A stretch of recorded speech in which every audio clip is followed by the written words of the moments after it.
नमस्कार, मैं सीमा मेहरा, हिंदी की अध्यापिका, सिटी इंटरनेशनल स्कूल से। आज मैं आपके सामने जो विषय पढ़ाने जा रही हूँ उसका नाम है विशेषण। छोटे से बच्चे बड़े तक सब कुछ विषय ऐसे हैं जिनको लगातार पढ़ते रहते हैं। संज्ञा है, सर्वनाम है, विशेषण है, क्रिया है, इस तरह के जो टॉपिक्स हैं उनको लगातार वो पढ़ते रहते हैं। तो उसी श्रृंखला में हम आज फिर से विशेषण आपको पढ़ाने जा रहे हैं। तो सबसे पहले आप हमें बताएंगे क्या कि विशेषण का अर्थ क्या है? विशेषण का अर्थ क्या है? क्या कोई बताएगा हमें?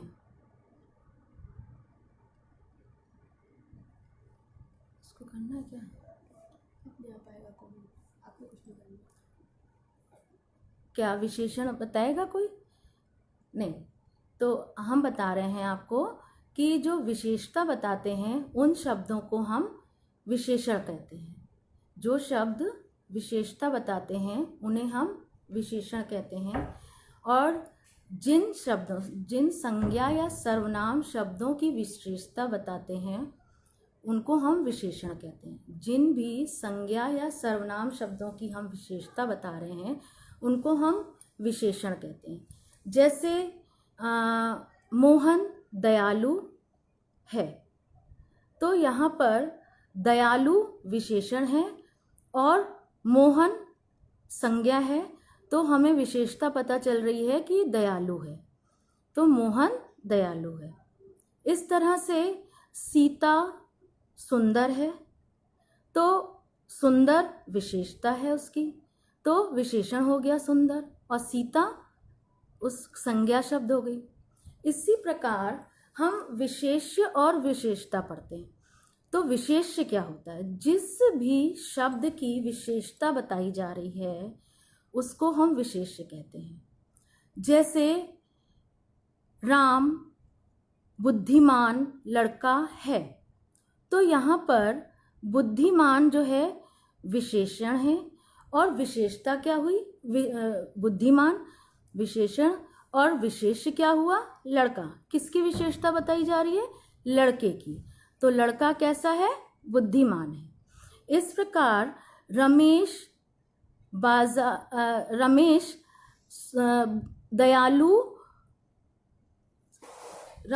दयालु है, तो दयालु क्या है? विशेषण है, और रमेश विशेष्य है। तो इस तरह विशेष्य और विशेषण हमको पता चलते हैं कि क्या विशेषण की जो शब्द विशेषता बताने हैं, जिन शब्दों की विशेषता बताई जा रही है उनको हम विशेष्य कहते हैं। और जैसे पुलिस ने 3 चोरों को पकड़ा, यहाँ पर 3 जो है विशेषण है और चोर जो है विशेष्य हैं। तो कितने चोरों को पकड़ा? 3 चोरों को। तो विशेषता हमें पता चली 3 चोर, तो विशेष्य हो गया हमारा चोर। इस तरह से अगर हम आपको एक चित्र दिखाएं, तो ये एक चित्र है जिसमें आपको प्रकृति का दृश्य दिखाई दे रहा है। इसमें क्या आप हमें बताएंगे, आप हमें कि क्या क्या दिख रहा है, क्या क्या देख रहे हैं आप? उत्तर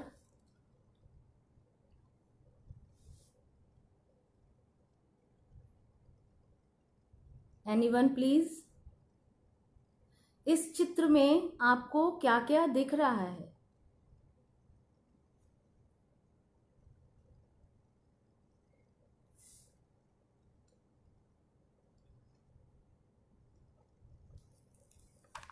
ये एक सुंदर चित्र है, प्रकृति का चित्र है। इसमें हमें क्या क्या दिख रहा है? हमें आसमान दिख रहा है, पेड़ दिख रहे हैं, फूल दिख रहे हैं, तितली भी दिख रही है। तो हमें आसमान कैसा दिखाई दे रहा है? नीला। कैसा आसमान है? नीला आसमान। तो यहाँ पर नीला क्या हो गया? विशेषण हो गया। और आसमान क्या हो गया? विशेष्य हो गया। क्योंकि हम किसका, कौन नीला है? आसमान नीला है, तो हम विशेषता किसकी बता रहे हैं? आसमान की। पेड़ कैसे हैं? बड़े हैं, छोटे हैं, हरे भरे हैं। तो क्या विशेषता हमें पता चल रही है? तो विशेष कि हरे, छोटे, बड़े, बहुत सारे। तो इस तरह से हमें पेड़ की क्या विशेषताएं पता चली? हरे भरे, छोटे, बड़े, बहुत सारे। तो विशेष्य क्या हो गया इसमें? पेड़। पेड़ हमारा विशेष्य हो गया और विशेषण हमारा छोटे, बड़े, हरे भरे, पुराने। इस तरह से हमारे विशेष्य और विशेषण हो गया। अब यहाँ पे हमें फूल भी दिखाई दे रहे हैं। फूल कैसे हैं? सुंदर हैं, छोटे, बड़े, रंग बिरंगे, बहुत सारे। तो फूल हमारा विशेष्य हो गया और विशेषता क्या हो गई? हरे, सुंदर, पीले, लाल, आकर्षक, बहुत सारे। इस तरह से हमारे फूलों की विशेषताएं पता चली। और विशेष्य क्या पता चल रहा है हमें? फूल। और यहाँ पर हमें तितली दिखाई दे रही है। तितली कितनी है? एक तितली है। सुंदर तितली, एक तितली। तो विशेषण हो गया एक, सुंदर, और विशेष्य क्या हुआ हमारा? तितली। तो हमने तितली के बारे में बताया। तो इस चित्र में हमें बहुत सारी चीजें देखने को मिली विशेषण से संबंधित। नीला आकाश, बहुत सारे पेड़, हरे भरे, बड़े, छोटे, पुराने, बहुत सारे फूल, लाल, पीले, नारंगी, एक तितली और हरी घास। तो इस तरह से हमें प्रकृति की कई चीजों के बारे में पता चला, प्रकृति की सुंदरता के बारे में पता चला। Hello Sunita ma'am, thank you for watching. तो हम इस तरह से विशेषण और विशेष्य के बारे में हमें पता चला कि विशेषण क्या है और विशेष्य क्या है। अब हम आपको बताएंगे कि प्रविशेषण क्या होता है। प्रविशेषण क्या होता है? जो शब्द हमें विशेषण की भी विशेषता बताते हैं उन्हें हम प्रविशेषण कहते हैं। जिन शब्दों द्वारा हमें विशेषण की भी विशेषता का पता चलता है उन्हें हम प्रविशेषण कहते हैं। जैसे सीता बहुत सुंदर है। तो यहाँ पर सुंदर जो है हमारा विशेषण है और सीता हमारा संज्ञा है। सीता संज्ञा शब्द है और विशेषण हमारा सुंदर है। लेकिन हमें इसमें बताया गया है कि बहुत सुंदर है, तो बहुत हमें सुंदर की भी विशेषता बता रहा है। तो यहाँ पर सुंदर हम बहुत जो है प्रविशेषण हो जाएगा। इस प्रकार रमेश घोर मेहनती है। तो रमेश कैसा है? मेहनती है, घोर मेहनती है। तो हम रमेश हमारा संज्ञा हो गया, मेहनती जो है हमारा विशेषण हो गया और घोर प्रविशेषण हो गया क्योंकि वो मेहनती की भी विशेषता बता रहा है। तो इस तरह से घोर हमारा प्रविशेषण हो गया। अब हमारा घर बहुत बड़ा है। तो हमारा घर बहुत बड़ा है, तो यहाँ पर बड़ा विशेषण है और क्या चीज बहुत बड़ी है? घर। तो घर हमारा संज्ञा शब्द हो गया और बहुत हमारा प्रविशेषण हो गया। तो इस तरह से हम विशेषण और प्रविशेषण के बारे में पता करते हैं, ज्ञान प्राप्त करते हैं। तो इस तरह से आपको विशेष्य और प्रविशेषण के बारे में मैंने आपको जानकारी दी है। मुझे लगता है आपको समझ में आया होगा। अब हम जो हैं आपको बताएंगे कि संज्ञा के विशेषण के कितने भेद होते हैं। विशेषण के 4 भेद होते हैं। विशेषण के 4 भेद होते हैं। गुणवाचक विशेषण, संख्यावाचक विशेषण, परिमाणवाचक विशेषण और सार्वनामिक विशेषण। गुणवाचक, संख्यावाचक, परिमाणवाचक और सार्वनामिक। अब इनमें जो संख्यावाचक विशेषण हैं और जो परिमाणवाचक विशेषण हैं उनके भी दो भेद होते हैं। संख्यावाचक के दो होते हैं, निश्चित संख्यावाचक और अनिश्चित संख्यावाचक। इसी प्रकार परिमाणवाचक के भी दो भेद होते हैं, निश्चित परिमाणवाचक और अनिश्चित परिमाणवाचक। तो सबसे पहले हम पढ़ेंगे गुणवाचक विशेषण। तो गुणवाचक विशेषण क्या होते हैं?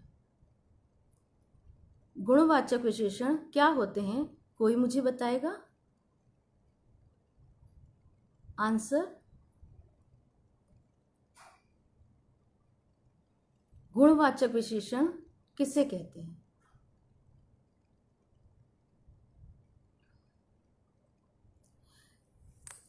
हम बताते हैं फिर आपको। जिन शब्दों से, जिन संज्ञा या सर्वनाम शब्दों द्वारा हमें किसी भी चीज के गुण, आकार, प्रकार, रंग, रूप, दशा, दोष, इन सब चीजों का पता चलता है, उन्हें हम गुणवाचक विशेषण कहते हैं। तो क्या पता चलता है?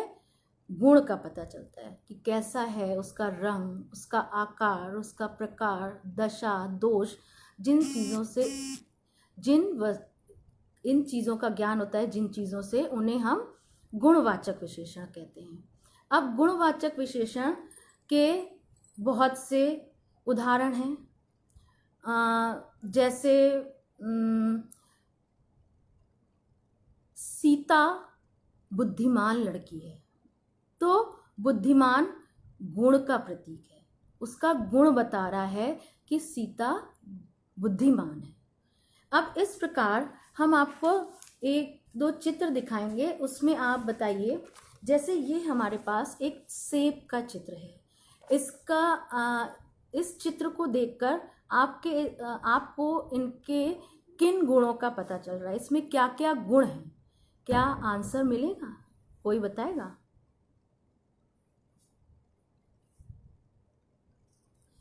सेब के इस चित्र में अगर हम पूछें कि इसमें क्या गुण हैं, तो क्या कोई बताएगा हमें?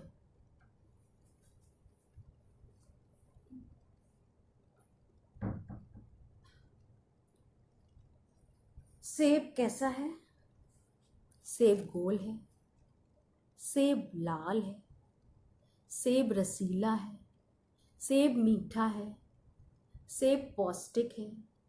तो हमें कई गुणों का पता चल रहा है इस चित्र को देख के। सेब के कई गुणों का पता चल रहा है कि सेब लाल है, सेब गोल है, सेब रसीला है, सेब स्वादिष्ट है। तो इस तरह हमें इस चित्र को देखकर सेब के कई गुणों का पता चल रहा है कि इसमें सेब में कौन कौन से गुण हैं। अब एक चित्र और है हमारे पास। अब इस चित्र को देखकर आपको कुछ विशेषताएं नजर आ रही हैं। ये किसका चित्र है और इसमें क्या क्या विशेषता है? एनीवन? आंसर?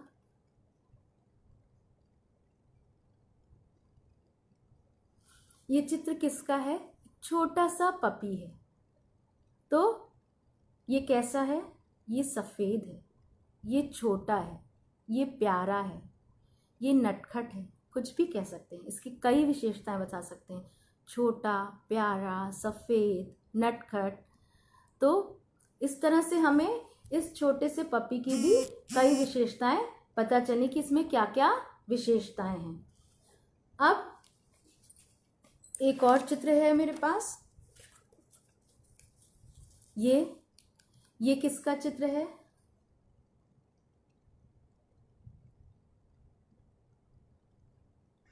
ये एक फूल का चित्र है। अब इसमें फूल की क्या क्या विशेषताएं आपको नजर आ रही हैं? क्या क्या दिख रहा है? फूल कैसा है? फूल सुंदर है, फूल पीला है, फूल बड़ा है, फूल आकर्षक है, तो हमें इस फूल की भी कई विशेषताएं देखने को मिली। बड़ा, आकर्षक, पीला।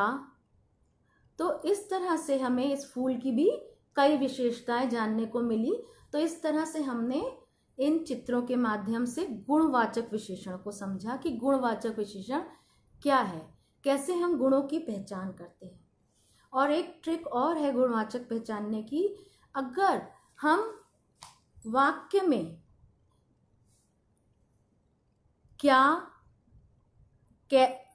वाक्य में कैसा और कैसी लगा रहे हैं और हमें उत्तर मिल रहा है, कैसा और कैसी लगा के हमें उत्तर मिल रहा है, तो वहां पर गुणवाचक विशेषण होगा। तो कैसा और कैसी लगा के जब हमें उत्तर मिलता है तो वहां पर गुणवाचक विशेषण होता है। जैसे फूल कैसा है, सेब कैसा है, पेड़ कैसे हैं, तो साइकिल कैसी है, तो साइकिल सुंदर है, छोटी है, काली है। तो कैसा और कैसी लगाकर जब हमें उत्तर मिलता है तो वहां पर गुणवाचक विशेषण होता है। अब हम आगे बढ़ रहे हैं संख्यावाचक विशेषण में। संख्यावाचक विशेषण क्या होता है?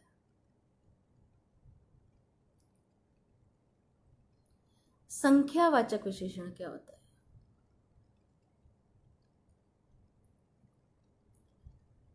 जब हमें संज्ञा या सर्वनाम शब्दों से उसकी संख्या का पता चलता है तो वहां पर संख्यावाचक विशेषण होता है। तो संख्यावाचक विशेषण क्या हो गया? जहां पर हमें संख्या का पता चल रहा है वहां पर संख्यावाचक विशेषण होगा। अब आते हैं, इसके दो भेद होते हैं, निश्चित संख्यावाचक और अनिश्चित संख्यावाचक। निश्चित संख्यावाचक में हमें निश्चित संख्या का पता चलता है तो वहां पर निश्चित संख्यावाचक होता है।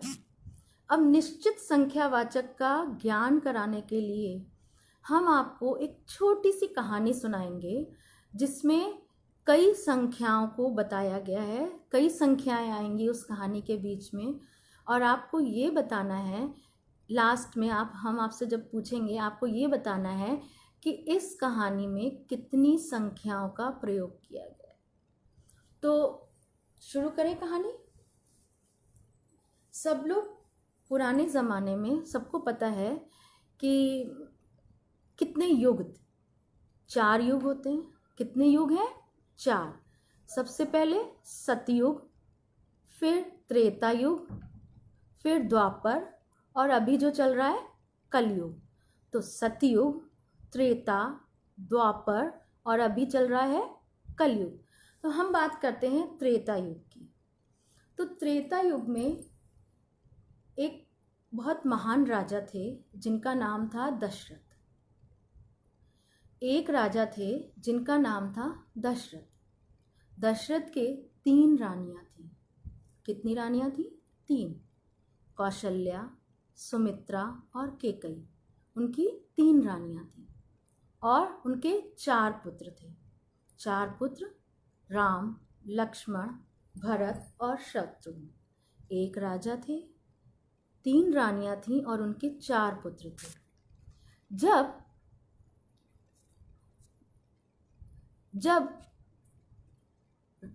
थोड़े से चारों राजकुमार बड़े हुए,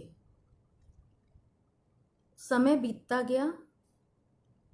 राजकुमार जब बड़े हुए तो राजा के मन में ये विचार आया कि अब हमें अपने बड़े पुत्र राम का राज्याभिषेक कर देना चाहिए।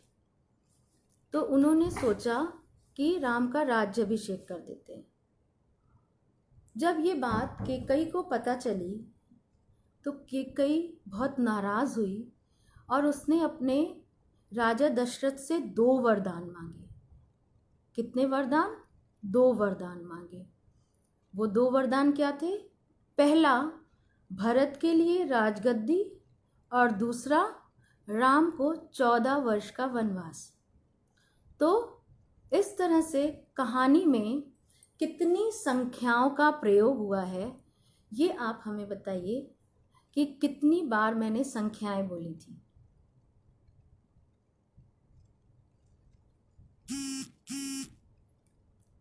कितनी संख्याओं का प्रयोग हुआ है?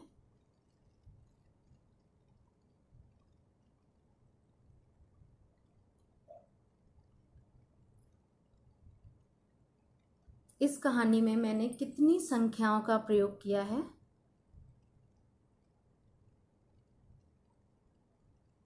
मैंने 8 संख्याओं का प्रयोग किया है इसमें। कैसे?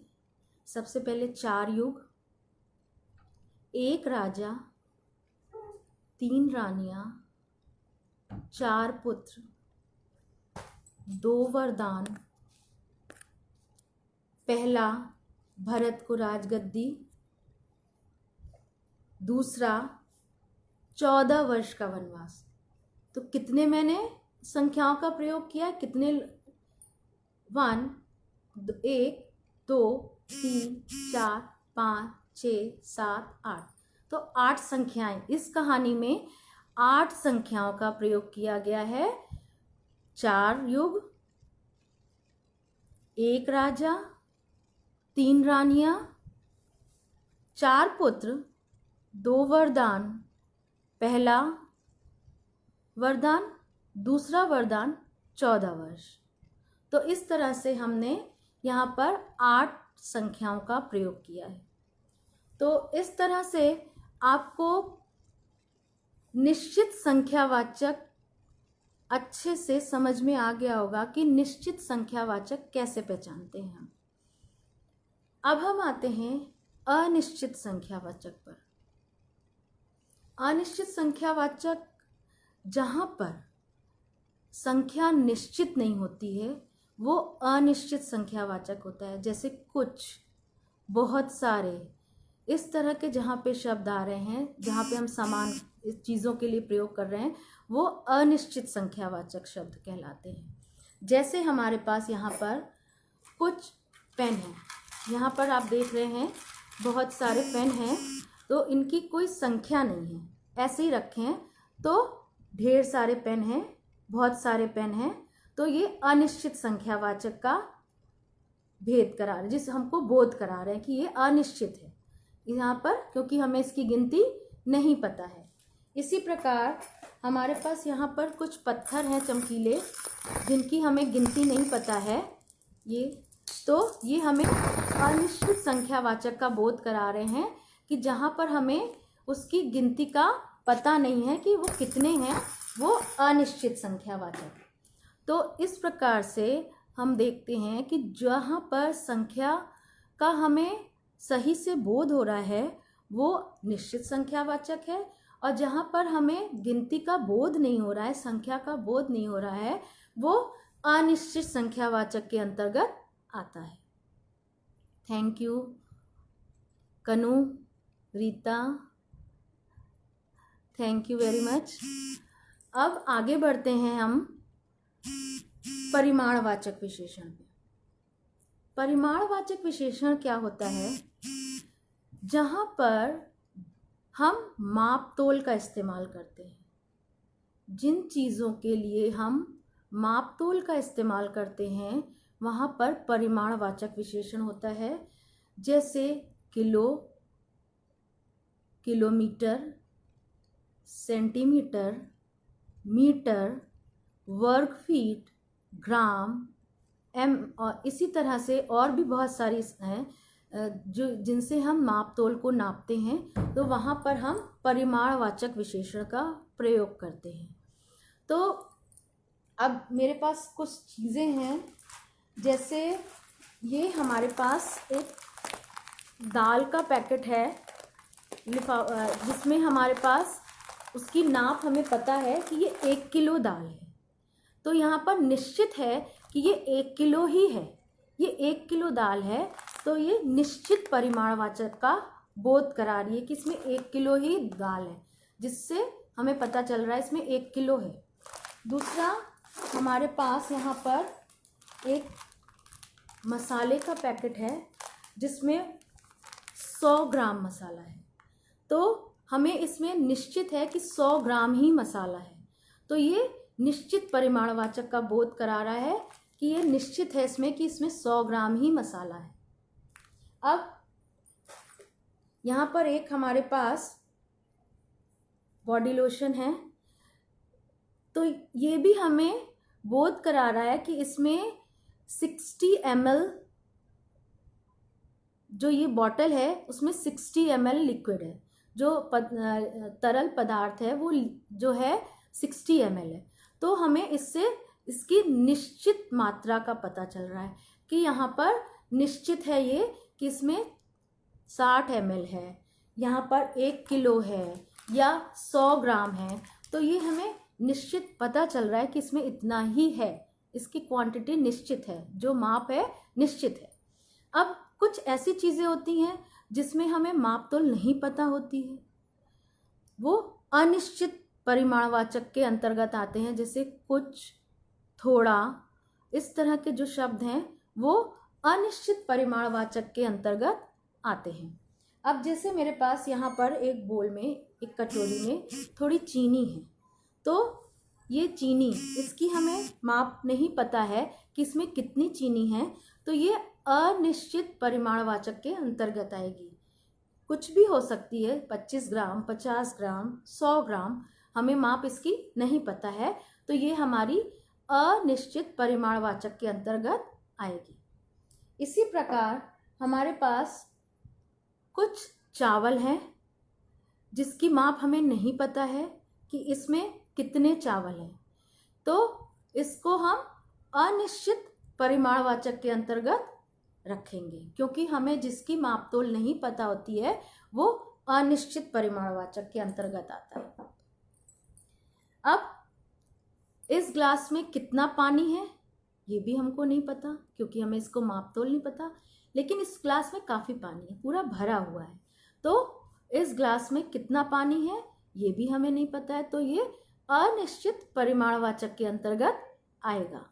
तो इस तरह से परिमाणवाचक, निश्चित और अनिश्चित दोनों हमने पढ़े, आपको समझ में आए होंगे। अब हम आगे बढ़ते हैं अपने चौथे प्रकार पर, जो होता है सार्वनामिक विशेषण। जैसा कि नाम से ही पता चल रहा है कि सर्वनाम, सार्वनामिक विशेषण जिसमें सर्वनाम का प्रयोग किया गया है। लेकिन ये सार्वनामिक विशेषण कैसे है? इसलिए यहाँ पर संज्ञा के पहले अगर सर्वनाम का प्रयोग कर रहे हैं तो वो सार्वनामिक विशेषण के अंतर्गत आएगा, और अगर हम संज्ञा के सर्वनाम के बाद संज्ञा का प्रयोग नहीं कर रहे हैं तो वो सर्वनाम ही कहलाएगा, सार्वनामिक विशेषण नहीं होगा। जैसे कि वे किताबें मेरी हैं, तो वे सर्वनाम, किताबें संज्ञा, तो वे किताबें मेरी हैं, ये यहाँ पर सार्वनामिक विशेषण होगा। अगर हम कहेंगे वे मेरी किताबें हैं, तो यहाँ पर सार्वनामिक विशेषण नहीं आएगा, ये सर्वनाम हो जाएगा, ये सर्वनाम के अंतर्गत आएगा। तो सबसे बड़ी पहचान ये होती है कि यहाँ पर सर्वनाम के तुरंत बाद में संज्ञा आती है। जैसे यह साइकिल तुम्हारी है, यह सर्वनाम, साइकिल संज्ञा और तुम्हारी है, तो ये सार्वनामिक विशेषण हो गया। अगर हम इसको कहेंगे यह तुम्हारी साइकिल है, तो ये सार्वनामिक विशेषण नहीं होगा, ये सर्वनाम के अंतर्गत आएगा। तो इस तरह से सार्वनामिक विशेषण की पहचान होती है कि सर्वनाम के तुरंत बाद हम संज्ञा का प्रयोग करते हैं। जब संज्ञा का प्रयोग होता है तो वहाँ पर सार्वनामिक विशेषण होता है, और संज्ञा का प्रयोग नहीं होता है तो वो सर्वनाम के अंतर्गत आता है। इस प्रकार से हमने आपको चारों भेद बताए, चारों प्रकार बताए कि सर्वनाम के 4 प्रकार होते हैं। अब विशेषण के 4 प्रकार होते हैं। तो अब विशेषण का बचा है अवस्थाएं, जो होती हैं 3। उससे पहले हम आपसे कुछ प्रश्न पढ़ेंगे, जो प्रश्न पूछेंगे, जो आप हमें अगर उत्तर देंगे तो हमें लगेगा कि आपको अच्छे से समझ में आ रहा है। हमने कुछ वाक्य लिखे हैं जो हैं तो पूर्ण वाक्य, सुनने में लगेगा आपको पूर्ण वाक्य हैं, लेकिन अगर आप उसमें ये बताइए आप हमें उसमें कि कहाँ पर और कौन सा विशेषण लगेगा। पहला है, उसने पत्थर उठाया। उसने पत्थर उठाया, इस वाक्य में कहाँ पर और कौन सा विशेषण प्रयोग होगा ये बताएंगे आप हमें। उसने पत्थर उठाया,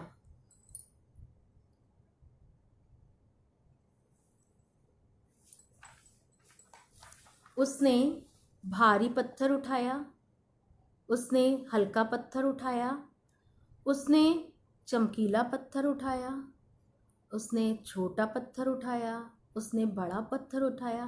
तो बहुत सारे विशेषण शब्द हैं जो इस वाक्य में प्रयोग किए जा सकते हैं। तो इस प्रकार दूसरा वाक्य है, रावण मारा गया। रावण मारा गया। अब आप हमें ये बताइए इस वाक्य में कौन सा विशेषण प्रयोग होगा और कहाँ पर होगा। रावण मारा गया।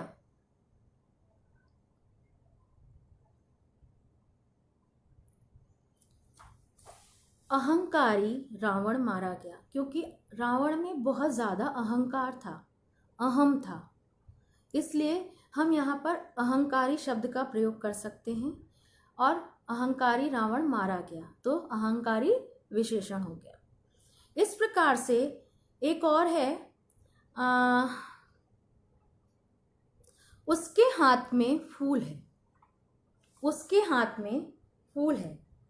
अब इस वाक्य में आप हमें बताएंगे कहाँ पर विशेषण आएगा, कौन सा विशेषण आएगा।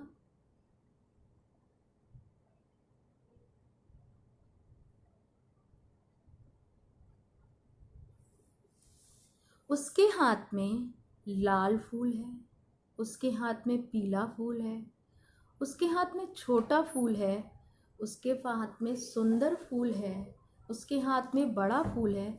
इस तरह हम कई विशेषण प्रयोग कर सकते हैं इसमें। तो इस तरह से हम कई विशेषणों का प्रयोग कर सकते हैं। Thank you ma'am, Archana ma'am, Manisha Shrivastava ma'am. Thank you everyone for watching. अब एक और है, बस में आदमी बैठे हैं। बस में आदमी बैठे हैं, यहाँ पर हम कौन सा विशेषण और किस जगह प्रयोग करेंगे ये आप बता सकते हैं। कौन सा विशेषण और एक आदमी, ठीक है मनीषा श्रीवास्तव मैम। बहुत से आदमी बैठे हैं, 4 आदमी बैठे हैं, 10 आदमी बैठे हैं, कुछ आदमी बैठे हैं। इस तरह यहाँ पर बहुत सारे विशेषण शब्दों का प्रयोग कर सकते हैं हम। अब हम आगे बढ़ते हैं। हमारी एक और बची है विशेषण की अवस्थाएं। अब विशेषण की 3 अवस्थाएं होती हैं, मूलावस्था, उत्तरावस्था और उत्तमावस्था। 3 अवस्थाएं होती हैं, मूलावस्था, उत्तरावस्था और उत्तमावस्था। अब मूलावस्था में हम किसी भी चीज से तुलना नहीं करते हैं। विशेषण जैसा होता है हम उसको वैसा ही प्रयोग करते हैं। सिद्धार्थ ज्ञानी व्यक्ति है, तो ज्ञानी जैसा विशेषण है हमने उसको एज इट इज उसी तरह से प्रयोग किया है कि ज्ञानी व्यक्ति है। अब मेहनती व्यक्ति है, मेहनती व्यक्ति है, तो मेहनती और ज्ञानी मूलावस्था में हमने विशेषण को उसी तरह प्रयोग किया है जिस तरह वो होता है। अब हमारा आता है उत्तरावस्था। उत्तरावस्था में हम दो व्यक्ति या वस्तुओं की तुलना करते हैं और उसमें जो श्रेष्ठ होता है उसके बारे में बताते हैं कि कौन श्रेष्ठ है। राम मोहन से अच्छा है, तो राम अच्छा मोहन से अच्छा है। इस तरह से मोहन को हमने ज़्यादा अच्छा बताया है और राम को कम। इस तरह दूसरा आएगा, सीता शीला से छोटी है, तो सीता शीला से छोटी है, तो सीता छोटी है, शीला नहीं। तो ये हमने जो श्रेष्ठ था उसमें उसके बारे में बताया, उनमें जो दोनों में तुलना की गई उसमें जो निष्कर्ष निकला उसके बारे में बताया। अब हमारा तीसरा आता है उत्तमा अवस्था। उत्तमा अवस्था में हम बताते हैं कि दो से अधिक व्यक्तियों की जो विशेषताएं होती हैं उसकी तुलना करते हैं। इसमें हम विशेषताओं की तुलना करते हैं, जैसे कि शीला सबसे ज़्यादा लंबी है, तो जितने भी लोग यहाँ पर उपस्थित हैं उसमें सबसे ज़्यादा लंबी जो है वो शीला है। तो महेंद्र सबसे ज़्यादा मेहनती है। जितने भी लोग हैं परिश्रमी है, मेहनती है, कुछ भी कह सकते हैं। तो जितने भी लोग यहाँ पर उपस्थित हैं उसमें सबसे ज़्यादा मेहनती जो है वो मोहन है। उसमें सबसे ज़्यादा मेहनती जो है शीला है। जो भी है वो सबसे ज़्यादा, यहाँ पर हमने उनके जो विशेषताएं हैं उनकी तुलना की। अब तुलनात्मक आधार पर इसको लिखने के लिए हम उसमें तर और तम लगाकर प्रयोग करते हैं। जब हम उसका प्रयोग करते हैं तो हम उसमें तर और तम लगाते हैं। जैसे शब्द हमने लिया निम्न, मूला अवस्था हो गई उसकी निम्न। निम्न मतलब होता है छोटा, तो मूला अवस्था हो गई छोटा निम्न। अब निम्नतर, निम्नतम, उत्तरावस्था, उत्तमावस्था। इसी तरह से दूसरा शब्द लेंगे हम अधिक, अधिकतर, अधिकतम, मूलावस्था, उत्तरावस्था, उत्तमावस्था। श्रेष्ठ, श्रेष्ठतम, श्रेष्ठतर, श्रेष्ठतम। तो इस तरह से हम इन अवस्थाओं को प्रयोग करते हैं, उसमें तर और तम लगाकर इनका प्रयोग करते हैं कि इसमें क्या, इसको हम क्या कहेंगे, उत्तरावस्था कहेंगे या उत्तमावस्था कहेंगे या हम फिर मूलावस्था कहेंगे। तो इस प्रकार से हमने विशेषण की अवस्थाएं भी जानी। तो हमने विशेषण के बारे में आपको जितना भी विशेषण के बारे में है वो पूरी जानकारी दी है। अब एक बार रिकैप, फिर से पुनरावृत्ति पुनः दोहराते हैं। सबसे पहले हमने क्या किया, हमने विशेषण का अर्थ जाना कि विशेषता बताने वाले शब्दों को विशेषण कहते हैं। फिर हमने उसकी परिभाषा जानी कि हम जिन संज्ञा या सर्वनाम शब्दों की विशेषता बताई जा रही है उन्हें हम विशेषण कहते हैं। तो जिन संज्ञा या सर्वनाम शब्दों की विशेषता बताई जा रही है उन्हें हम विशेषण कहते हैं। उसके बाद हम आए विशेष्य में, जिन शब्दों की विशेषता बताई जा रही है उन्हें हम विशेष्य कहते हैं। जिन शब्दों की विशेषता बताई जा रही है उन्हें हम विशेष्य कहते हैं। जैसे मैंने आपको बहुत सारे उदाहरण बताए थे कि जिन कौन कौन से ऐसे शब्द होते हैं जिनकी हम विशेषता बता रहे हैं तो वो विशेषण कहला रहे हैं, और जो जिन शब्दों की बता रहे हैं वो विशेष्य कहला रहे हैं। उसके बाद हमने विशेषण के प्रकार जाने, विशेषण के भेद जाने कि विशेषण कितने प्रकार के होते हैं। 4 प्रकार के होते हैं। तो गुणवाचक विशेषण, संख्यावाचक विशेषण, परिमाणवाचक विशेषण और सार्वनामिक विशेषण। और ये भी जाना कि संकेतवाचक और परिमाणवाचक विशेषण के भी दो दो भेद होते हैं, निश्चित संख्यावाचक, अनिश्चित संख्यावाचक, और परिमाणवाचक के निश्चित परिमाणवाचक और अनिश्चित परिमाणवाचक। इस प्रकार से हमने उनके चारों भेदों के बारे में जाना कि कौन कौन से चार भेद हैं। उसके बाद हमने जाना कि विशेषण की कितनी अवस्थाएं होती हैं। 3 अवस्थाएं होती हैं, तीनों के बारे में हमने आपको बताया, मूलावस्था, उत्तरावस्था और उत्तमावस्था। ये भी बताया कि तुलनात्मक आधार पर तुलना करने के लिए हम इसमें तर और तम का प्रयोग करते हैं। तो इस प्रकार से मैंने विशेषण की पूर्ण जानकारी देने का आपको प्रयास किया है। मुझे लगता है कि आपको समझ में आ गया होगा। आपके कमेंट्स, लाइक्स के लिए बहुत बहुत धन्यवाद। आशा करते हैं कि आपको हमारी बताई हुई बात, विशेषण के बारे में जितना भी हमने आपको बताया, समझाया, वो आपको समझ में आया होगा। धन्यवाद।